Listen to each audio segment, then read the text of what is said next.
Hello बच्चों, let's read the question. The question से statement one given है हमें। Oxygen can bind with haemoglobin in an irreversible manner to form oxy haemoglobin. Statement two given है। Binding of oxygen with haemoglobin is primarily related to partial pressure of carbon dioxide. So इस concept को समझने के लिए हमें ये पता होना चाहिए कि हीमोग्लोबिन जो होता है वो केपेबल होता है 4 ऑक्सीजन के मॉलिक्यूल्स को बाइंड करने के। ठीक है, 4 ऑक्सीजन के मॉलिक्यूल्स को बाइंड करने के लिए केपेबल होता है हीमोग्लोबिन। तो फर्स्ट जो ऑप्शन दिया हुआ है कि ऑक्सीजन जो है हीमोग्लोबिन के साथ बाइंड करता है इन an irreversible manner. Irreversible manner मतलब कि अगर हीमोग्लोबिन के साथ ऑक्सीजन बाइंड कर गया है तो ये इरिवर्सिबल मतलब कि ये वापस डिटैच नहीं होगा। ठीक है, बट हम पढ़ते हैं डिसोसिएशन ऑफ ऑक्सीजन। अगर डिटैच नहीं होगा, अगर ये ऑक्सीजन हीमोग्लोबिन से अलग नहीं होगा तो ये आरबीसी से कभी भी टिश्यूज में पहुंचेगा ही नहीं। ठीक है, फिर कार्बन डाइऑक्साइड इसके साथ कभी अटैच हो ही नहीं पाएगा क्योंकि ऑक्सीजन इसके साथ ऑलरेडी अटैच है।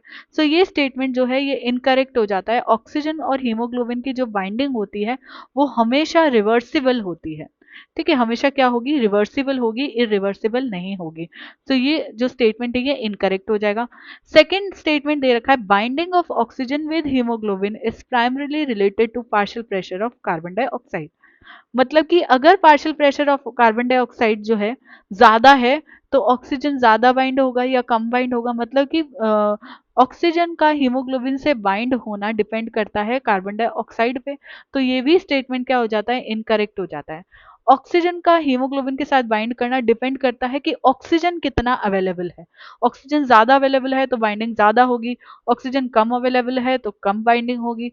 राइट। कार्बन डाइऑक्साइड कम या ज्यादा होने से जो है partial pressure of carbon dioxide binding of oxygen with haemoglobin को डिटरमाइन नहीं करता है।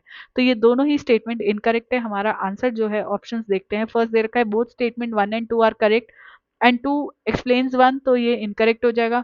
सेकंड में भी दोनों को ट्रू दिया हुआ है, ये भी इनकरेक्ट हो जाएगा। थर्ड ऑप्शन में स्टेटमेंट 1 को ट्रू दिया हुआ है, ये भी इनकरेक्ट हो जाएगा। फोर्थ में दोनों को फॉल्स दिया हुआ है, तो हमारा जो करेक्ट आंसर है वो चला जाएगा आंसर नंबर 4। आई होप कि आपका क्वेश्चन अच्छे से समझ आ गया है।